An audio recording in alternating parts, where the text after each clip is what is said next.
அஸ்ஸலாமு அலைக்கும் வரஹ்மத்துல்லாஹி வபரகாத்துஹு. லா தஹ்சன், கவலை கொள்ளாதீர். என் தோழனே, நீ பிரம்மாண்டமாக நினைக்கக்கூடிய இந்த உலக வாழ்வு என்பது ஒரு வீட்டை போன்றது. ஒரு வாசலின் வழியாக நுழைவாய், இன்னொரு வாசலின் வழியாக வெளியேறுவாய். அந்த இடைப்பட்ட நேரத்தில் நீ வாழக்கூடிய தங்கக்கூடிய அந்த இடம்தான் இந்த உலக வாழ்க்கை. இந்த உலக வாழ்க்கையுடைய நேரங்கள் தெரியுமா உனக்கு? 24 மணி நேரம் என்றால் உன்னுடைய உறக்கம், பிரயாணம் 6 மணி நேரம், 2 மணி நேரம் போக நீ எண்ணினால் 6 மணி நேரம் கூட 24 மணி நேரத்தில் முறையாக உனக்காக நீ மாற்ற வேண்டும், நீ செய்ய வேண்டும் என்ற காரியங்களை செய்வதற்கு கிடையாது. 60 ஆண்டுகள் வாழ்ந்தால் 20 ஆண்டுகள் தான் முறையாக வாழ்கிறாய். மற்ற நேரங்கள் எல்லாம் உறக்கத்திலும், பிரயாணத்திலும், மற்ற அலுவல்களிலும் சென்றுவிடும். இந்த 20 ஆண்டுகளுடைய வாழ்க்கைக்கு தான் இவ்வளவு கவலைப்பட்டு உன்னை அழித்துக் கொண்டிருக்கிறாய். என் தோழனை, இந்த உலகத்தில் 3 மனிதர்கள் உண்டு. அதில் ஒருவன் நேற்றுள்ளதை நினைத்து நிகழ்காலத்தை அழித்துக் கொண்டிருப்பான்.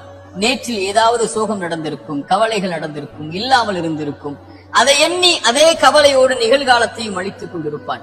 இன்னொரு மனிதன் எதிர்காலம் வந்திருக்கவே செய்யாது, அந்த பயத்தை கொண்டு நிகழ்காலத்தை அழித்துக் கொண்டிருப்பான். இவர்கள் இருவரும் இந்த உலக வாழ்க்கையை வீணாக்குவார்கள். இன்னொரு மனிதன் உண்டு, அவன் நிகழ்காலத்தில் ஒவ்வொரு நிமிடத்தையும் நேரத்தையும் கணக்கிட்டு கடந்த காலத்திலிருந்து எடுத்து வந்த பாடங்களையும் படிப்பினைகளையும் கொண்டு வாழ்வை செதுக்கி அவன் எதிர்காலத்தின் தயாரிப்போடு தன் இறைவனை நோக்கி சென்று கொண்டிருப்பான். இவன் தான் வெற்றி அடைவான். இறை தூதர் ஸல்லல்லாஹு அலைஹி வஸல்லம் இப்னு உமர் என்ற ஒரு தோழருடைய தோள்புஜத்தை பிடித்து உலுக்கி சொன்னார்கள், இப்னு உமரே, கவனத்தில் கொள். எனக்கும் உங்களுக்கும் இறை தூதர் சொல்வதுதான், கவனம் கொள், ஆட்டுங்கள் உங்களுடைய உள்ளத்தை பிடித்து இந்த செய்தியோடு. குன் ஃபித் துன்யா கஅன்னக கரீபுன் வ ஆபிரு சபீல். இந்த உலகத்திலே ஒரு பயணியை போல், ஒரு வழிப்போக்கனை போல் வந்தான் சென்றான் என்ற வாழ்வை வாழ்ந்து சென்று விடு.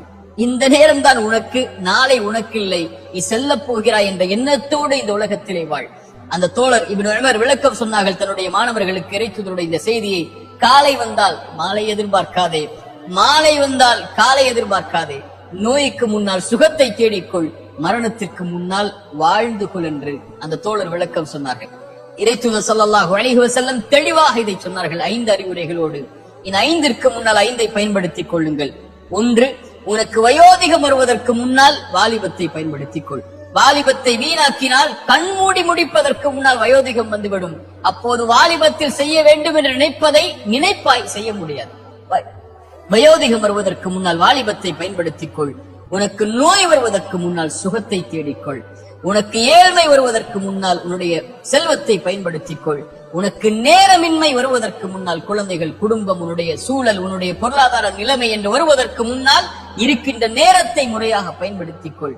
உனக்கு மரணம் வருவதற்கு முன்னால் வாழ்ந்து கொள் என்று இறை தூதர் ஸல்லல்லாஹு அலைஹி வஸல்லம் சொன்னார்கள். அலி இப்னு அபி தாலிப் அழகாக சொன்னார்கள், அதை இன்று செயல்படலாம், விசாரிக்கப்பட மாட்டாய். நாளை விசாரிக்கப்படுவாய் மரணத்திற்கு முன்னால். அப்போது செய்ய வேண்டும் என்று நினைப்பதை செய்ய முடியாது. இந்த அறிவுரைகள் எல்லாம் நமக்கு சொல்வது இந்த நாள், இந்த நிமிடம், இதுதான் நமக்குரியதை தவிர எதிர்காலமோ கடந்த காலமோ அல்ல. கடந்த காலம் என்பது அது வாழ்வுடைய இயல்பு. அதை தாங்கித்தான் நிகழ்காலத்திலே வந்திருக்கிறோம். அதன் அனுபவங்களையும் அதன் பாடங்களையும் அதில் இல்லாததை பெறுவதற்குரிய முயற்சியையும் நிகழ்காலத்தில் கொண்டு எதிர்காலத்தை நோக்கி பயணிப்பதுதான் மனிதனுடைய இயல்பு. மனிதனுடைய இயல்பு கடந்த காலத்தை எண்ணி பயந்து கவலை கொண்டு அழுது புலம்பி நிகழ்காலத்தை அழிப்பதோ, எதிர்காலம் வராத எதிர்காலத்துடைய பயத்தை கொண்டு நிகழ்காலத்தை அழிப்பதோ கிடையாது. இந்த மூச்சுக்கு கவனம் கொடு. அடுத்த நாள் காலையில் விழிப்பதற்கு இறைவன் அவகாசத்தை உனக்கு கொடுத்தால் இறைவனுக்கு நன்றி சொல்லி, இறைவா, இந்த நாளில் என்னை நான் சரிபடுத்துகிறேன். கடந்த காலமே என்னிடத்திலே வந்து விடாதே. உன்னை குறித்து நான் கவலைப்பட போவதில்லை. உன்னை நினைத்து நான் அழப்போவதில்லை. நான் இழந்த இழப்புகளை நினைத்து நான் ஏங்க போவதில்லை. நான் பெறுவதற்கு, இறைவனிடத்திலே வாங்கி பெறுவதற்கு, இறைவன் எனக்கு கொடுப்பதற்கு தான் இந்த மூச்சை கொடுத்திருக்கிறான். அவனிடத்திலே எது இல்லையோ, எதை நான் இழந்தேனோ அதை சரிபடுத்துவதற்கு அவனை அழைப்பேன், அவன் எனக்கு கொடுப்பான். நீ வந்து விடாதே, நீ சென்று விடு. எதிர்காலமே நீ வரவே இல்லை, உன்னை குறித்த பயம் எனக்கு எதற்கு? நான் நிகழ்காலத்தை சரியாக பயன்படுத்துகிறேன். இந்த நேரத்தில் நான் என்னை மாற்றிக்கொள்கிறேன். நான் தொழாமல் இருந்தேன், தொழப்போகிறேன். நான் பொய் கூறிக் கொண்டிருந்தேன், பொய்யை நிறுத்தப் போகிறேன். நான் புறம் பேசிக் கொண்டிருந்தேன், புறத்தை நிறுத்தப் போகிறேன். பிறருடைய மானங்களை பற்றி பேசிக் கொண்டிருந்தேன், இனிமேல் பேசப் போவதில்லை. என்னுடைய பெற்றோர்களுக்கு முக்கியத்துவம் கொடுக்காமல் இருந்தேன், இப்போது கொடுக்க போகிறேன். என்னுடைய உறவுகளை ஆதரிக்காமல் இருந்தேன், இப்போது ஆதரிக்கப் போகிறேன். நன்றி செலுத்தாமல் இருந்தேன், இதோ நன்றிக்காக தயாராக போகிறேன் மரணத்திற்கு முன்னால். பாவ மன்னிப்பை கேட்காமல் இருந்தேன், கேட்கப் போகிறேன். மனிதர்களிடத்திலே கேட்காமல் இருந்தேன், இதோ கேட்கப் போகிறேன். இந்த நிமிடத்தை நான் சரிபடுத்தப் போகிறேன் என்ற உறுதியோடு இறைவனை நெருங்குங்கள்.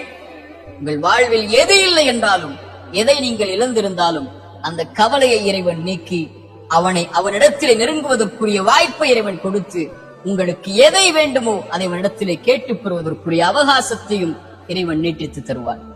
இந்த ஒரு புரிதலை புரிந்தால், இந்த நேரத்தை பயன்படுத்தினால், இந்த நாளை பயன்படுத்தினால், இந்த நொடியை நமக்காக நாம் அமைத்துக் கொண்டால், இந்த உலக வாழ்வில் நாம் வெற்றியை நோக்கி பயணிக்கலாம். ஒரே ஒரு செய்தியை நினைவுக்காக சொல்கிறேன். நேற்று ஒரு உணவை சாப்பிட்டிருப்பீர்கள், அந்த உணவில் உப்பில்லை என்று வைத்துக் கொள்ளுங்கள். அந்த உணவை இன்று எடுத்து சாப்பிடுவீர்களா? மாட்டீர்களே.